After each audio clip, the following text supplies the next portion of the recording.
Zeitgeist, from the German Spirit of the Age, is an immensely popular movie that can be viewed all over the internet. It has millions of hits and has extreme popular appeal, especially to those who are into a good conspiracy theory. Now, the second half of the film is an elaborate portrayal of the 9/11 tragedy as the work of the American government itself. But the first half calls into question the entire story of Christianity.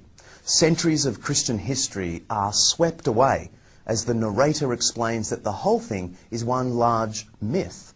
Large historical claims are made that, if true, do mean it's all over for those wanting to place any hope in Jesus as someone relevant to today. To get some wisdom on this complicated topic, we've asked into the studio Dr. Chris Forbes, a senior lecturer in the Ancient History Department at Macquarie University in Sydney.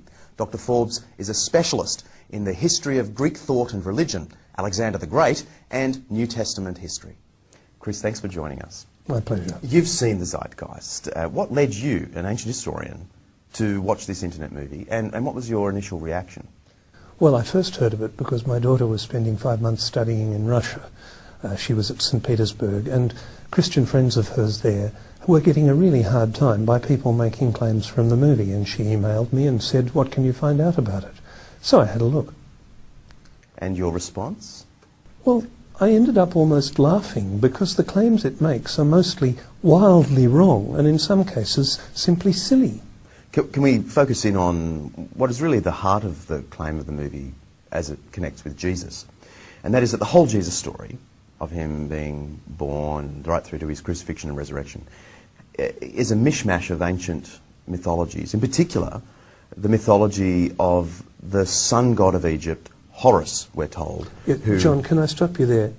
Horus isn't a sun god. Okay, but the movie says that he is. Yes, it does. But he's not. What sort of god was he? He's the god of the sky. Ra is the sun god. Okay. That makes the connection between him being a sun god and Jesus being the son of God more difficult, doesn't it? I thought it was only a pun to start with. I mean, the son of God, S-U-N-S-O-N, it's a perfectly good pun in English. Well, it's a fairly bad pun in English. But it doesn't work in Egyptian, and it doesn't work in Greek, and it doesn't work in Latin. It's just a pun. So leaving all that aside, yeah. The claims about this particular sky god then, Horus, are that he was born on December 25th. He was adored by 3 kings. He grew up, he had 12 disciples. He was crucified and then he was resurrected. Well, that sounds like the Jesus story. It does, because that's what it is. But it's not the Horus story. Oh, by the way, you left out born of a virgin. Born of a virgin, indeed. Yes, except that his mother Isis wasn't a virgin. And there's no suggestion in the Egyptian sources that she was. This whole list of parallels are true of Jesus, aren't actually true of Horus at all. The ancient sources don't mention these details? Well, it's very unlikely the ancient Egyptians would say he was born on December the 25th, because December's a Latin month. In other words, there's no connection at all. Horus wasn't crucified. Horus was killed, cut up into very small pieces, and his body scattered around Egypt, so it could never be gathered again. And the rest of the myth is about Isis trying to collect together all the pieces. I guess the punchline of the Zeitgeist movie, as it connects with Jesus, is that because the Jesus story is just a mythical construct, which you're saying it isn't, the movie is saying he didn't exist. He's not a historical figure. Does that have currency in serious historical research today? No, there's no serious question for historians that Jesus actually lived. There's real issues about whether he is really the way the Bible described him. There's real issues about particular incidents in his life.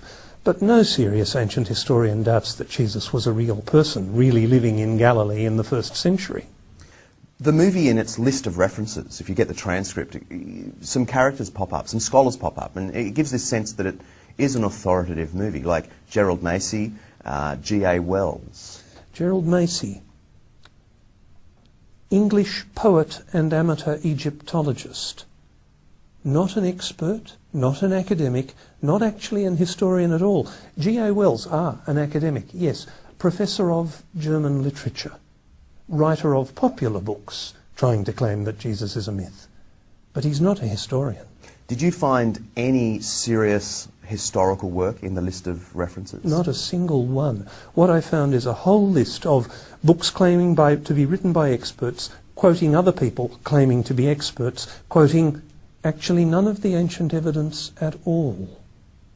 And yet a lot of people have been enamoured with this movie or deeply troubled by it.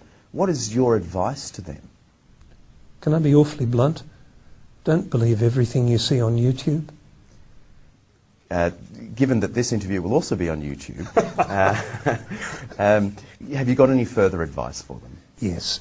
Check references.